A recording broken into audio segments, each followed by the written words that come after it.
Welcome to the MS&Me Radio Network, a division of the Multiple Sclerosis Global Support Network. The following program broadcast is an original creation by the broadcast entity. Discussion within the following broadcast should be used for informational purposes only and is not a substitute for professional medical advice or consultation. Before considering application of any broadcast content in the following program, please consult your healthcare provider. If you feel you are having a medical emergency, please contact your local health services for immediate assistance. MS&Me Media and the Multiple Sclerosis Global Support Network do not guarantee or warrant the accuracy of information in the broadcast to follow. The Multiple Sclerosis Global Support Network provisions broadcast services to program hosts. Information discussed in the broadcast does not necessarily reflect the views, opinions, or goals of the network and are solely those of the show broadcast host.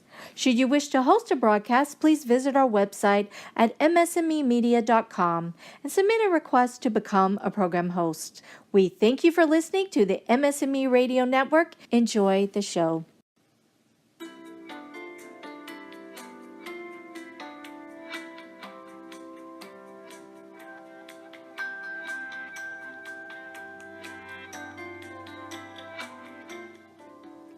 Welcome to MS&Me, where we discuss day-to-day living with MS, treatments, nutrition, fitness, and coping skills with fellow MSers from around the globe.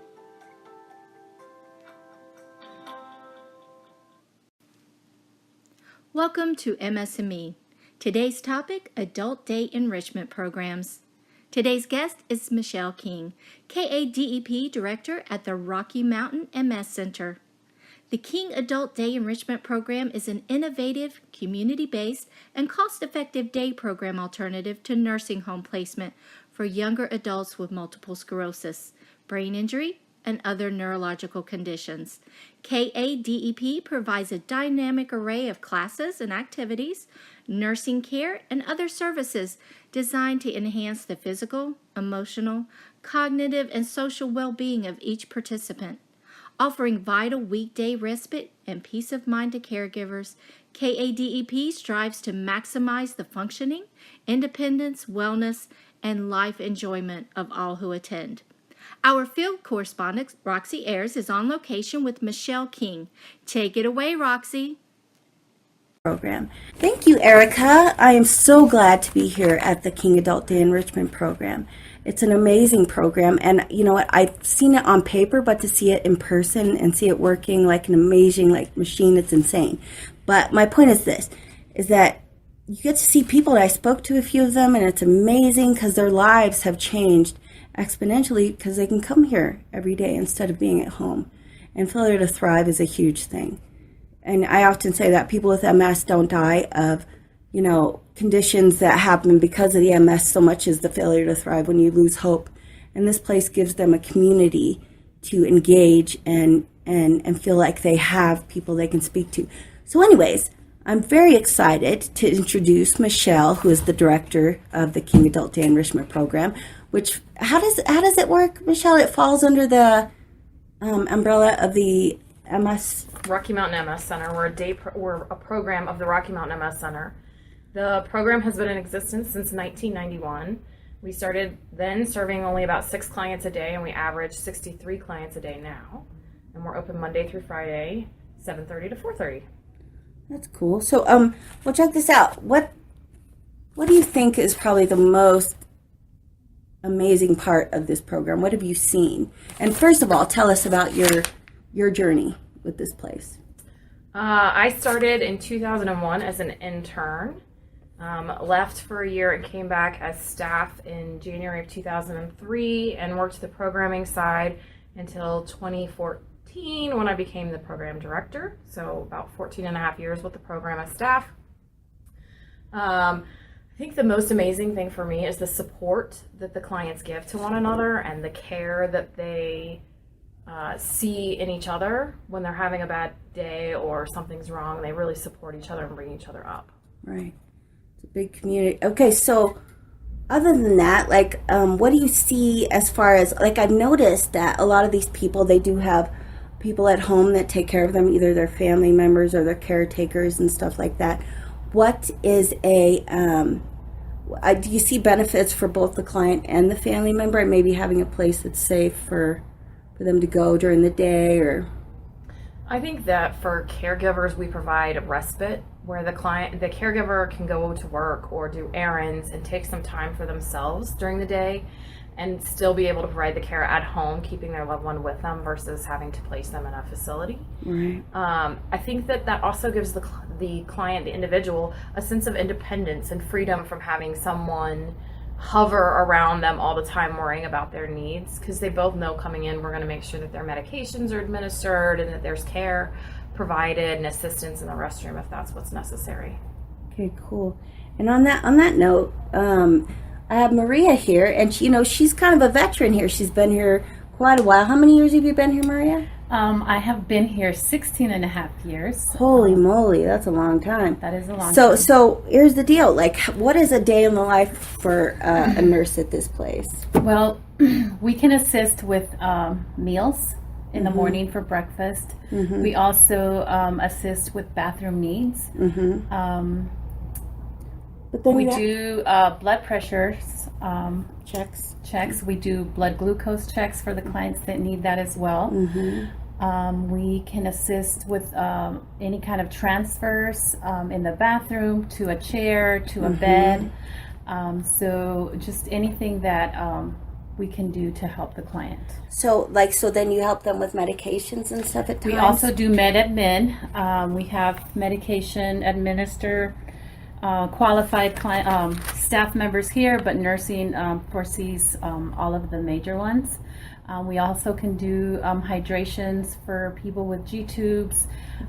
So we do take care of basic needs, but a little bit more specialized. Okay. I think the restrooms are one of the biggest things for clients. We have a lot of clients that have catheters, and so we educate them on their catheters.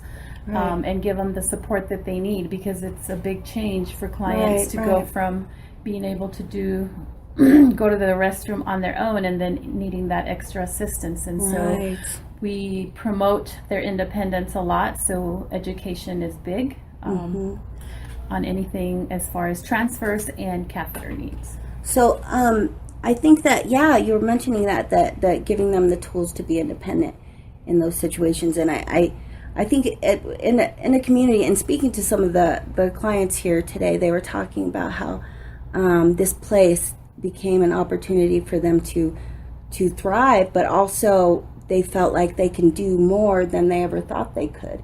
And being able to be educated like you guys, or from you guys, it's a really, really neat opportunity for their wellness. But then, Michelle, what do you see when you're here? Like, what kind of situations do you encounter? All situations. All of them? You're everywhere? All of the staff are Jack or Jills of all trades, because we all do everything. So while nursing is nursing by trade, and that they do a lot of bathroom care and assistance with meals, they also run programs. Right. They also do care coordination for clients. Right. And then the programming staff in turn also help in the restrooms and with meals. Right. Everybody does it, huh? Yeah. So what is a care coordinator? Each client that comes is assigned a care coordinator, and that is just a staff person who is devoted to 10 or so clients, and they help make sure that everything's running smoothly. The client knows that they can go to that person for questions about paperwork or assistance that's needed, helping with registration for activities, annual applications, physician's orders. Most of the time they'll go to nursing and ask for that assistance, but they also know their care coordinators there. It's someone who can lend an ear. And so direct support. Yeah, because I think that would be scary. And in talking to some of the people here, they said that it's nice to come here, and then they don't really have to train somebody. And that's what it's like when you have these conditions. Every person you meet that's helping you from day to day, you have to train them how to deal with you. And you would think some of it would be common knowledge, but really everybody's disability is different. Their needs are different. So I think just having the freedom of being able to live and know that somebody's got your back, but they'll ask you, what can I do for you? It's not somebody pushing you around and treating you like, like you're not the boss of your own existence. So other than that, I think, so Maria, have you seen any moments in your time here where you've seen somebody really just do amazing, where they might have not survived or had the moments to be well, like different clients or anything? I would say yes, lots of clients. I think the great thing about KDEP in our day program is that it just facilitates a lot of things that the clients don't have to go to 20 different places to look for those services. Right. We also facilitate wheelchairs being fixed here at the site. Well, there's care here, right here for the chairs. Yes, so if somebody needs that assistance, we can call the companies. We have some resources for lots of different things for their specific needs. So wheelchairs, adaptive equipment, depends, anything that they may need that they sometimes might be buying themselves. We can say, you can step in and give them a little extra support in that. Yes. And it's nice too, because I think the people that need this assistance, they know that they can feel comfortable coming to you guys and asking for, having the independence to come. You know what I need this worked on, instead of having to go through all the bureaucratic messiness of going through their Medicaid, going through whatever. Even though this is that reminds me. How does a person afford to go to a program like this? How does this work, Michelle? 85% of our clients are on Medicaid, long-term care services programs, which is home and community based, and the idea is to keep them in their house, in the community, with services and support. The other 15% is split between private pay. We accept VA and workman's comp, but a lot of our clients are on private pay, and they're on a sliding scale. Wow, so people, even though they don't have Medicaid or anything like that, they see the value in this program, and they will pay to come because it's so supportive. Yes. That's pretty awesome. So, well, I guess in those moments, do you have specific clients that have had some real growth and been able to do their private pay and come and enjoy it, or do you? We've had clients that were on Medicaid and then lost Medicaid either due to getting an inheritance or something, and they've chosen to still pay out of pocket and come to the day program and be active and involved. Families will sometimes private pay even though their loved one has been transitioned from their home into a skilled nursing facility, right. because the environment that we provide increases independence and interaction, and it provides a different setting to be in. So they'll pay. Yeah. So that is awesome. So then, okay, so you're saying that people can go to one of these different program or different places, but then they can still come here. So they can go to a skilled care and then still come here. It doesn't mess with their Medicaid or anything. Medicaid will still pay for their skilled care as long as someone can private pay for them to come. They can still come to us. That's pretty awesome. So they're getting all this support from different avenues. And then you have family members too. They're probably very excited about the extra support. But then, do you guys do any kind of support, like regular support for families, like where you can reach out and talk to them about things or stay closely connected? The families also know who the care coordinator is, and they'll call and ask questions. And sometimes it's not even the care coordinator, but we do family care plans where they're invited in to help us discuss what goals we should be reaching for the clients and how to do things. We have special events where the families are invited to spend the day with us and enjoy the activities with the clients. But there is a lot of relationship building. They always know that they can call and ask questions. And if the person who's answering the phone doesn't know the answer, they're going to get someone on the phone who can provide that support and help them navigate the system, which is also a challenge. That is awesome. So, in a world of I know you have people who become disabled, and then it's a whole bunch of crazy stuff they have to navigate with their health or with their social interactions or with anything. And so this kind of fits all those little bubbles, which is huge. And I imagine it's probably a thing that can really help them live a lot longer. I bet you've had some people here that may have not survived without this socialization. Have you seen any of those? Well, we have clients who have been around for the entire 26 years that the program's been open. 26? Wow, I had no idea it was around that long. Yeah, so that's amazing. For 26 years, some of those original clients are still here and still actively functioning in the program.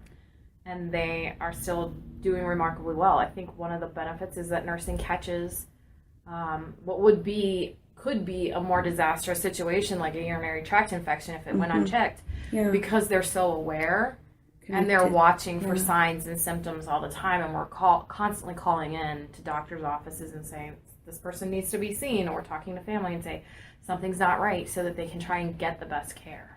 So this might be people that probably, if they were at home and they were getting all of the medical stuff they need technically, but then they are not necessarily getting the everyday interaction or every other day interaction. They probably something would happen and nobody would know until it was too late.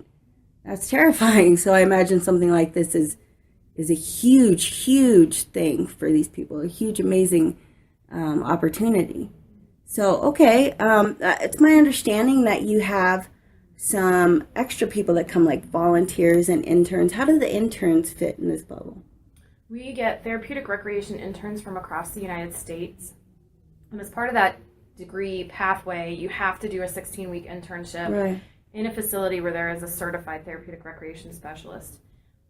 We've become well known as providing a good quality internship site. And so they apply to come, and they actually have to go through an interview and a background check and all the screenings that employees go through to be accepted. And not everybody is accepted to come as an intern. And then they come out and they do 16 weeks on average of internship at the program. We'll take anywhere from 1 to 5 in a trimester, giving us up to 15 interns in a year. And they work 40 hours a week, just like a paid staff. Wow. So wow, that's amazing. So then, I guess, but then you have people return. You know, they come and they do all that stuff, and then you decide this is a good fit for them, and they show up. So that's kind of cool, probably cool for the clients and stuff. Do you see that often? Right now, I think we have about 3 people who did their internship here that are back as staff, myself included. Lots of interns ask if we have job openings when they leave, but the way of the world isn't that we can get everybody hired. Because they love it here. That's amazing. And, well, I don't know. I feel like in talking to some of these people around here, they really, really feel like all these people are family, be it the staff or the clients or, anything, even their drivers that bring them in. How does that work? How the transportation to get here? For the Medicaid clients, Medicaid actually provides what's considered non-medical transportation so that they can come to the day program, and it's door-to-door service. It's paid for by Medicaid. Yeah. They have to choose the transportation company that they want to work with, and they have to navigate that on the outside a little bit. We will help with some things, for those clients who are private pay, most of them come by Access-A-Ride, which is the Denver Regional Transportation District. So the public bus line system has accessible buses that are affordable, and they go door to door and bring clients in as well. Okay, cool. So for those people that come in their private pay, how much is it a day for? The sliding scale is $75 at the high end and $30 at the low end. Wow, that's pretty awesome. So then, as far as different transportation stuff and things like that, what do you see do you have people that have been here a long time that everybody knows? People have done transportation, how many, for years, and people get connected to? Yeah, we have many drivers that have been coming for 5+ years, and so they're connected to clients. Even clients that they don't drive, they'll say hi to, and they know them, and they build a rapport with them as they're coming in and out picking up people. Okay, cool. So then they have the transportation in, and then they get here. There's a meal program here. How does that work?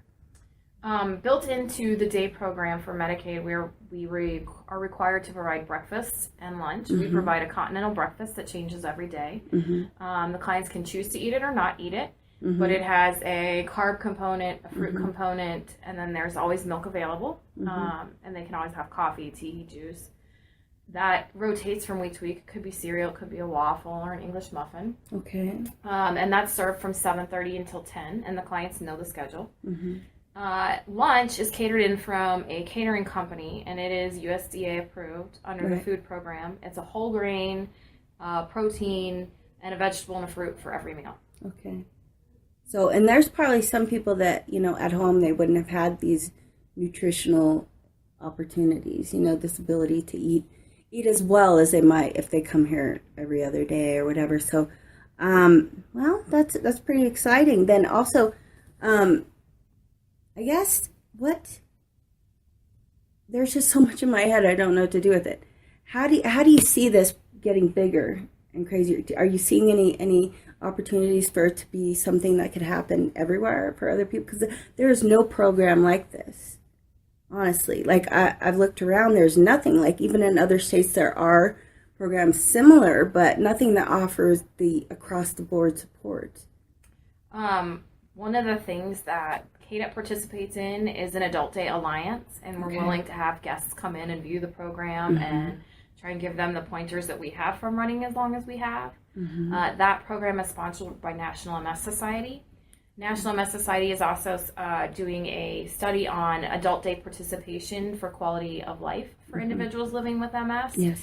And those results, we hope, will show that attending a day program increases quality of life so that others want to invest in creating day programs across the United States. Okay.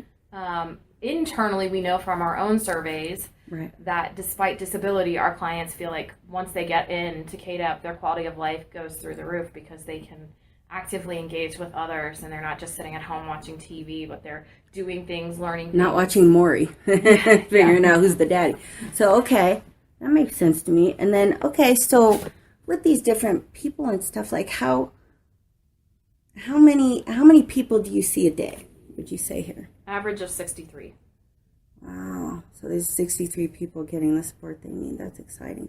So, well, I guess, do you have anything that you think would be really important for people with MS listening to? And granted, this is not just people with MS, this is people with other acquired brain injuries. How does that work? I think that the population mix of brain injury, stroke, MS, they all affect the same areas. And while the diagnosis process is different, the effects are very similar. So they're very supportive to one another. They've all, being acquired diagnoses, they have all gained, life experience, and so they can relate to each other on that front as well. And their physical and cognitive needs are pretty equivalent. Yeah, that's pretty cool. So, in talking to some of these people around here, like I interacted with some, and there are people who have issues with their speech, and it's kind of labored and stuff, but then they're amazing at other things. There's this gentleman named Tom, and he paints beautifully. It's kind of embarrassing. I consider myself a painter, and then I see his, and I can't even believe it. But you have programs here for daily support like that, for like, artistic stuff, or like how many different programs are here, like different types of classes? We run 3 trimesters a year, and we have 65 different groups per trimester.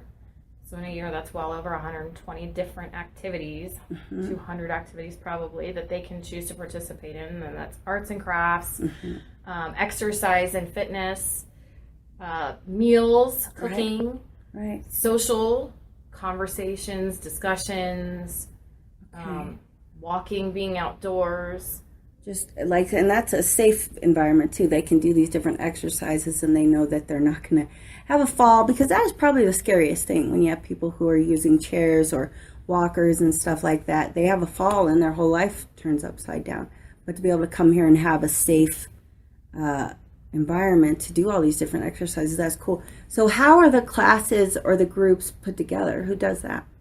The programming staff and nursing staff that are coming to that work at the program can come up with their own ideas, but clients will often come in and say, I want this program. I want this. I would like to have something. I want somebody to do this. And they come and tell me, I'll send an email to the entire team and say, somebody's requested this. Who wants to take on the challenge of whatever that is?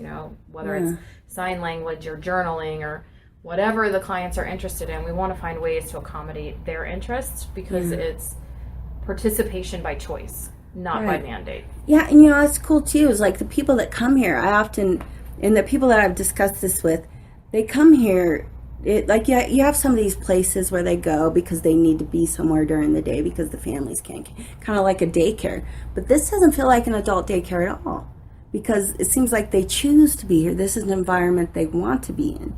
So that's pretty exciting, because these people are, saying, hey, I want my life to be different. I want to have these opportunities, so I'm going to make sure I go and do that. And I think as far as the classes and stuff like that, do the interns put some of that together? Do they decide the different? They do. One of their requirements is to actually design programs that they want to lead for the 16 weeks that they're here. Okay. Interns are required to do 4 independent groups, which means they're running it by themselves, Right. and 3 co-leads, meaning that they have another staff in the room to support them. And a co-lead could be, going on an outing for bowling or to hydrotherapy, or even a cooking group. But then an independent group might be an arts and crafts group or a brain benders. Things stick that gray matter. Get their brain cooking. Yeah. Okay, cool. So you mentioned going on adventures or different things. How does that work? We're fortunate enough to have our own vehicle, and so that vehicle takes us to our standard weekly outings: hydrotherapy, bowling, library, park trips. Okay. And then we also do adventure recreation, Right. and those are things that are outside of the normal day-to-day activities. Right. It could Some be new exciting things. new and exciting things, going to a Colorado Rockies game, and then spending the night in the building, or going to see a movie at Red Rocks when they do their movie trips. It also includes going up and sleeping in tents in Winter Park. Okay, so And camping. Like or real camping, not real just camping. glamping. Okay, that's not cool. glamping. No glamping there. Nope, Okay. It's real camping.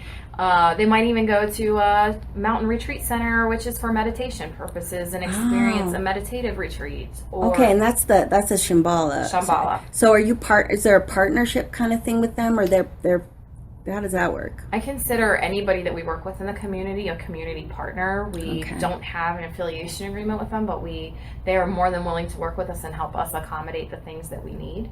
Okay. And so they're very supportive. That's true for Shambhala. That's true for National Sports Center for the Disabled and Breckenridge Outdoor Education Center. They all support us with our programming. So also, like I saw some things on adaptive skiing and adaptive sports and stuff. And what have you seen these people do that probably blew their mind? When I was an intern, we did a ropes course. What is that? It's 30 feet and 50 feet in the air. That's terrifying. In a harness. No way. And for me, the startling thing was realizing that the clients who were using wheelchairs, actually their wheelchairs became harnessed too, and they went up on the course in their chair and did the first 3 elements, and then we took them out of the chair went away, and it was just them and us and the element working through the path and trying to experience something that someone in an average adventurous person might want to do. Yeah. And these are things that must be like terrifying to think about doing, but to be in a safe environment with people who know how to deal with the different disabilities and stuff, to be able to go do that. So the adaptive skiing, so you go to Breckenridge and different places, or Eldora and here in Colorado? We've done Eldora, Breckenridge, Crested Butte, Winter Park, and they have the equipment. There's sit skis for clients who can't stand. I was going to ask that. What does that mean? That means someone's sitting down, almost like they're in a chair, knees tucked in, and then they are on skis. And they can either have outriggers, and that's something that's fixed. Outriggers, yeah. Outriggers, like fixed to the sides of the skis to help with balance. Or if someone is capable, they give them ski poles that they hold in their hand to help balance. They're also tethered. So do you like tricks and stuff, or not tricks, just but to weave in and out, so they're crisscrossing across the mountains. So it's not just like sledding. They are going and they're in control of their movement for the most part. Yeah, and they're tethered to an actual ski instructor who has the skills to keep them from really getting injured, but lets them experience as much as they're capable of experiencing. Okay, so they're not going to go fly off a mountain. Yeah. And if they do, they're taking the guy with them, right? Is that how that goes? Yeah. That's fair. If you're going to go, you might as well take somebody down with you. Okay, so I see these, different opportunities. So we have the skiing, and then we have but then there are groups where I spoke to this lady, and she was so excited because she did this thing where she was like a play. He was watching a play, and it was very emotional and very amazing, but then it was also a comedy. And she told me she cried because she hadn't been to anything like that, and she had just started the program. And do you see things like this very often? Do people just feel like they're liberated on a whole different level, and it's just an emotional roller coaster, probably? Yeah, I mean, the small things that we all take for granted, like going to the grocery store and buying a gift for someone without them being right there. Right. Or getting the opportunity to go see a movie or a play or a comedy show. Right. Or even a Rockies game where someone may not get to do it because their family doesn't have the capability of getting there for or transportation. The funds. Yeah. Or the funds, or they don't have the ability to go and sit with them because their work life is too much. Right. All the things that become limiting, but then we open the doors to them and say, what do you want to experience? Right. And help them experience those things changes people's outlooks. You know, you could come in as a grumpy individual who's been sheltered because they can't do those things, and we start talking about, well, what do you want to do, and showing them ways that they can do it, and even connecting them to the community where they find ways that they can do it. You know, wheelchair rugby and What? other crazy things that are out there and available for people to participate in, but you educate them on it, and they're Oh, water skiing. Yeah.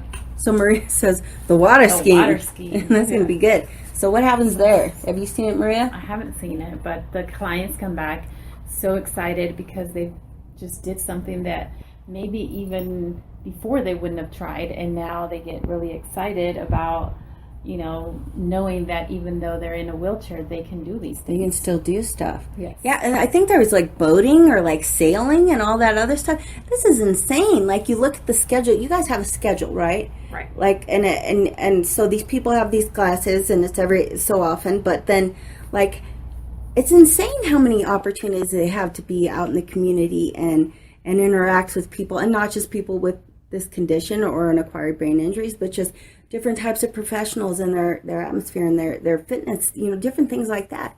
So that's really exciting. I guess I'm overwhelmed by the opportunity that these people have, and I've spoken to people, and they tell me, they say, you know what, I had forgotten what I could do. Like, okay, you have people who used to be painters, but they forgot because their condition overwhelmed them.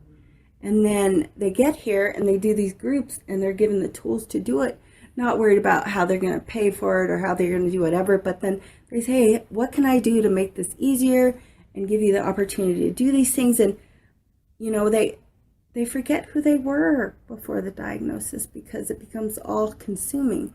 But in talking to some of the people here, it woke them up.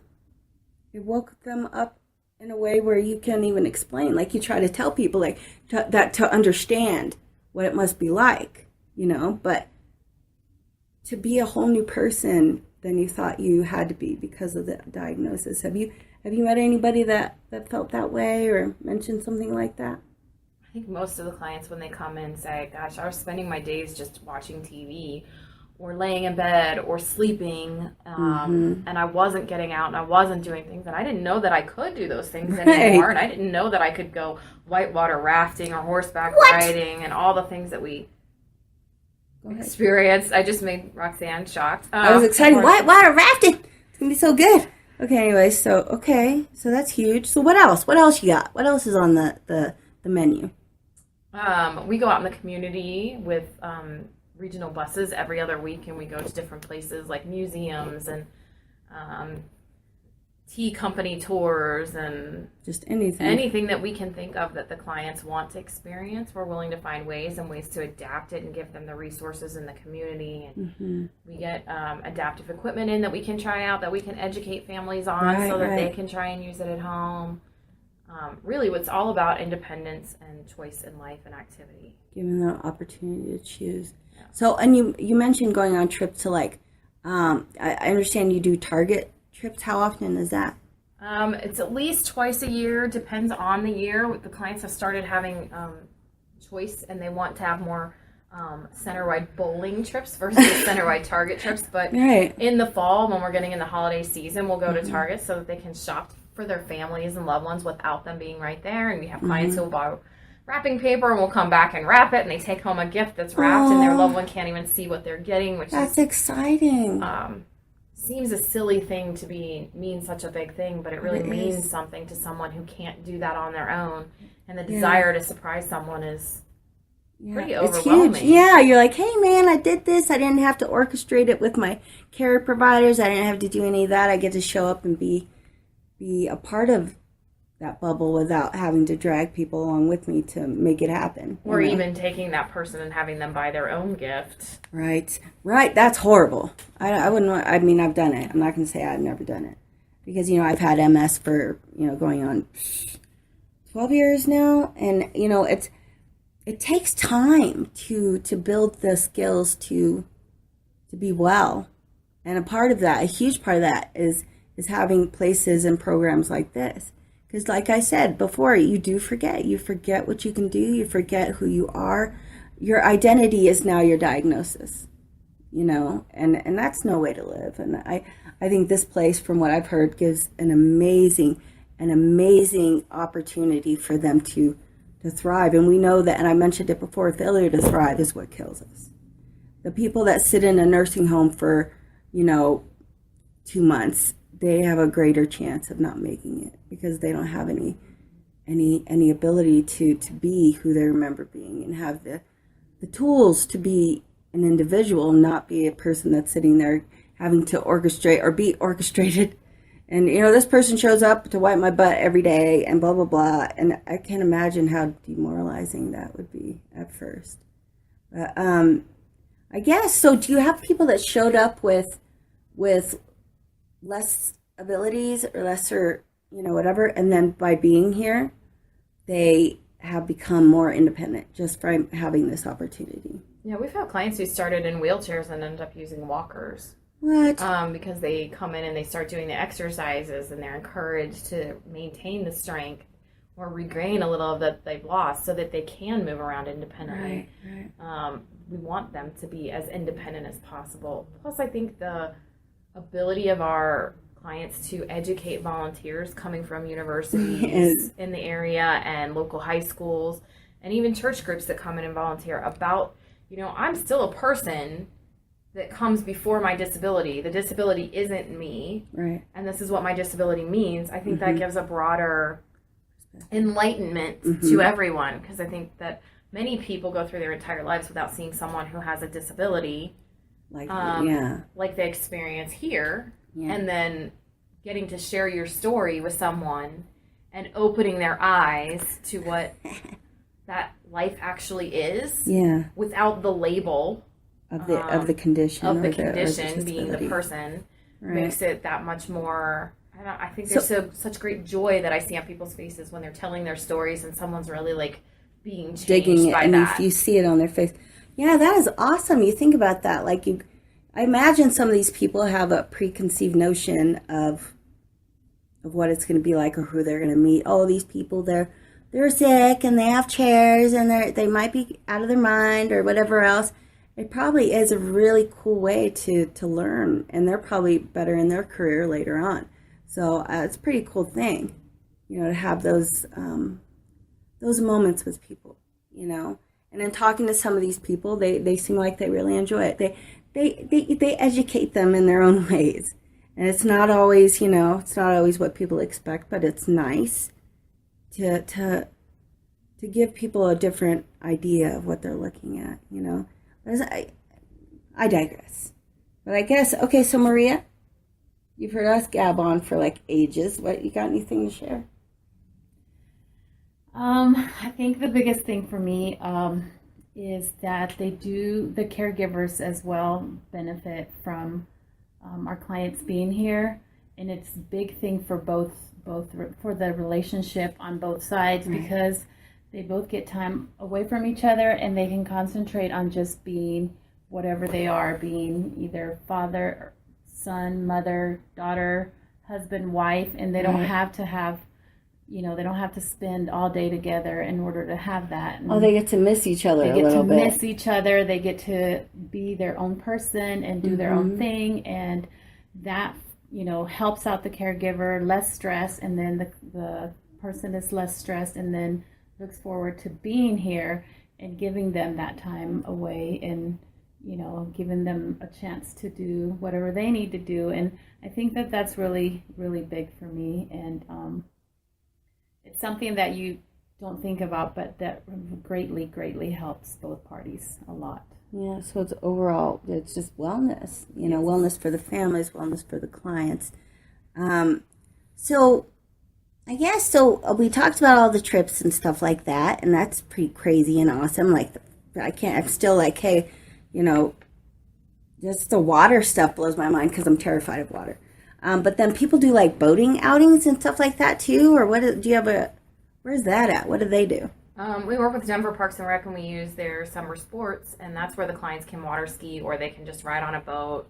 do adaptive bike riding, but there's also organizations that we found that do sailing and then take the clients out and sail. And we've been sailing locally in the Denver metro area, but also in the mountains. We've done whitewater rafting in the mountains. That one blows my mind every time you say it. I'm like, certain death. For me specifically, not just anybody. I'm sure they've got it covered. But helmets and life jackets and all kinds of fun things. And really the safety stuff. Lots of safety. For me, those out of the building experiences is where you really get to see someone shine, because you're taking them out of the routine of day to day. And it could be a challenge, or it could be something that they did prior to diagnosis that they're just like, whoa, I didn't think I could ever do that again and experience the thrill. Right.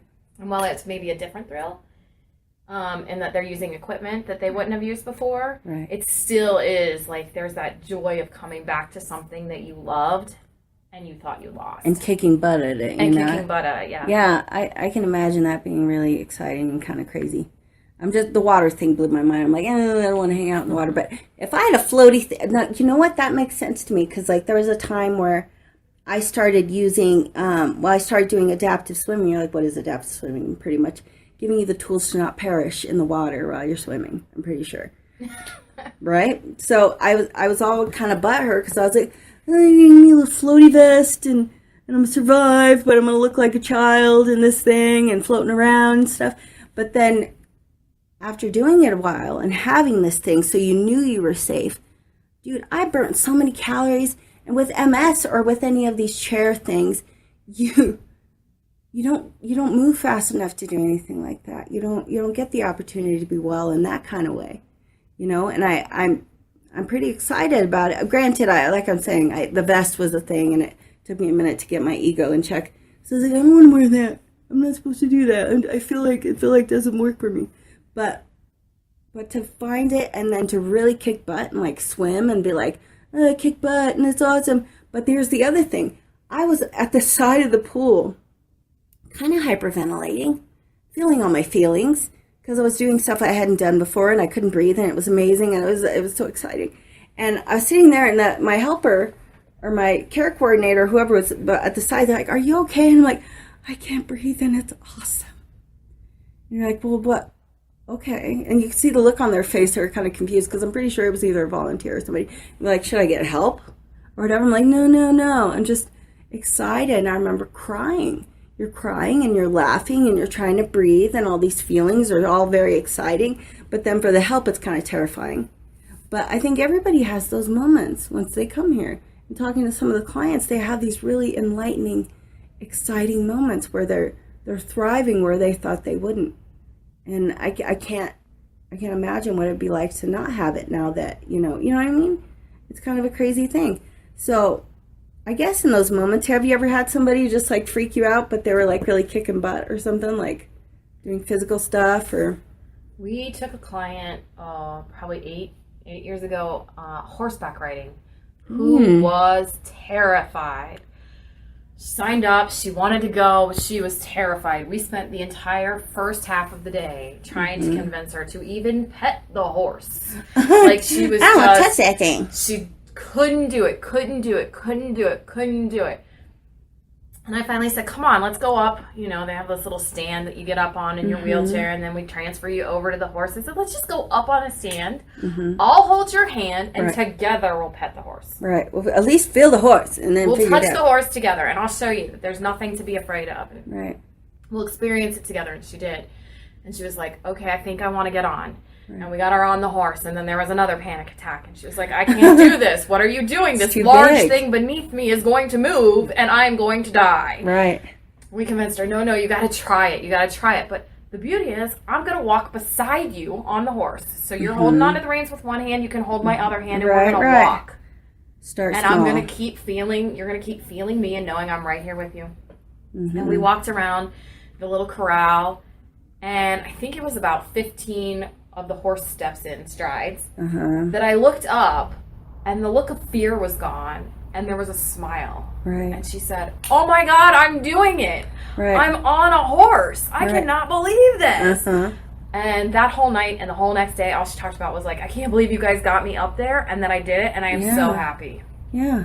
That's exciting, dude. Like, to think about, not knowing what you're capable of in that realm of things. Like, a horse seems terrifying to me too, but like, because they just do whatever the heck they want if they want to. But like the fact that she felt safe enough after a while to do it, and I imagine if she kept going back, she'd be. Oh, but you know what? That's another thing. Was it equine therapy? So what do you got going on there? We work with just different community partners, and depending on the clients, it might be a mini horse that we're experiencing, brushing and grooming and being close to the horse. And the horses will actually paint pictures, and then the clients paint. Yeah. Explain to me what that is before you carry on. You put a brush with paint in a horse's mouth, and they bite it with their teeth, and then they paint pictures by moving their heads.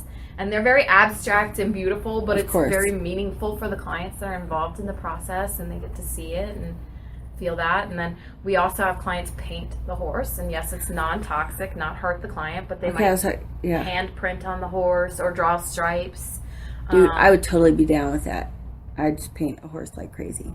The clients really enjoy that feeling. So there's the hands-on, or there's the horseback riding itself, and so they get to experience being on the horse and feeling the movement, which is very good for balance control and other things, but it's also like core strengthening and core stuff strength, and it's a soothing sensation. It's kind of like sitting in a rocking chair. You get that movement that is innately soothing to us, even from childhood, where you're rocking a baby. There's that rocking motion that your body feels on the horse, and it really is very calming if you can get back past your fear of the horse. Right. I don't want to get thrown off a horse. I mean, but hey, I get it. That's cool. I don't think I've ever done that, and maybe I would try it, but it just seems crazy. But so we've got that. We've talked about so much, but we're running out of time now. So what if you have anything you'd like to say to just sum it up or give a better, our idea, your idea? What do you think's going on there? I personally just would love to see more programs open like this across the United States, where there's so much choice and independence given. Unfortunately, what I've seen isn't as much choice in activity and programming, and with regulations changing, I hope that continues to move in the direction for people to get to make the choices to live the best life that they can with the support that they need and caring staff around them. Right. And that's an already existing waiver, and we got to hurry up, and I'm sorry for opening this up now. So it's not like you're asking to change Medicaid. Medicaid's already changing. Right. Medicaid's changing their outlook. Right. It's just that they need people to fulfill that new vision. Well, you got to get money behind it. You got to get people's minds on it. So yeah, that's really cool though. So you're not looking to change the government. It's already there. It's just a matter of getting people to listen, right? Right. So okay, do you have anything you want to say, Maria, before we kick rocks? No, she's feeling the feelings. She's good. I feel good. We're happy. And honestly, for me specifically, I was blessed enough to utilize this program. And when I first came, my feelings were hurt because my pride was broken. I didn't know who I was. I saw these people who weren't well, and how is this me? How is this my life? But then I came here the one day and I cried all the way home because my feelings were hurt because there were people who needed so much care, and I was like, I can't be in this bubble. But then the second day I came back and I saw people who were well in all different kinds of ways, and their ability was amazing. The things that they could do in spite of the diagnosis, or the things that they were always able to do that they didn't let go of, or they were able to learn new things. But even just the social stuff, it's a huge, amazing thing. So honestly, I've been a user of this program for a while, and I feel blessed that I came here because I don't know who I'd have been without it. I would have been really sad and really sick and really lonely. So, and I have a husband and I have family, but that only goes so far. You want to be an individual. So this place is an opportunity for wellness for so many. And if we can just get the noise out there, and I'm noisy, I'll do it, if they'll let me do it. And I think, overall, I'm just happy to be here and to be with some of the people. The people who have worked here, there are people who have worked here for ages. They're like diehards, man. They're all about it, and it's because they're vested in this. Maria's like, heck yeah, yes. How many years did you say you're here? 16 and a half. That's insane. Are you the longest one? Now I am. Okay, what Donna? Donna is one of the. Next, 16. yeah. She just Oh, turned you guys in this the- month will be So 16 years. Do you get like super like awards or anything for that? I feel like that's a lot of years to be like. We have good benefits. Yes. Oh, that's fair. I get that. That makes sense. But I'm like, hey, give me some money. No, that doesn't work because you're feeling the feelings. You're feeling good about what you're doing. Yes, you have to have those feelings, otherwise you move on. You don't need to be here. Yeah, and I think you see some people that come and they think it's for them and it's not. But when you see the people that get here and they're stuck and they can't get away from it because they love it and they love the people, they love the environment, it's an amazing relationship. So I guess I spend a lot of time talking people's ears off anyway, but it's nice to do something that I feel very passionate about. And this building, this community, KDEP, we call it King Adult Day Enrichment Program. We're going to call it KDEP because really that's a long-winded understanding. But it is amazing if we can make this happen in so many different places. I see Michelle looking at her watch. So I have 2 minutes to talk your face off, and that's the important thing. And I'm uniquely qualified for the job. But you know what? I've had MS in my family my whole life. My mom had MS. My aunt on my father's side passed away from complications. It's a big old ugly thing. But if you can become an amazing person throughout it anyway, and you know, really, I'm not saying I'm awesome or amazing, but I feel pretty cool when I come here. Like, I'm not saying I'm a superstar, but I feel like I could be if they let me have enough freaking, you know, time to talk to people. I'm watching the clock, girl. I'm on it. Okay, good. I'm just making sure because Michelle's got a very authoritative energy and it makes me nervous. And you're kind of the boss of me in this environment, so I respect your authority. So, nonetheless, by the by, we need to get the noise out. We need to have people hear what this kind of place does and the wellness that happens because of it. It's just a matter of the communication. Make it happen. Make people hear it. Send this around to as many people you can. I'm talking people that are in the business end of it or the people with the medical end of it, or even just the clients. If they knew there was a support system like this, it couldn't stop. They couldn't stop it.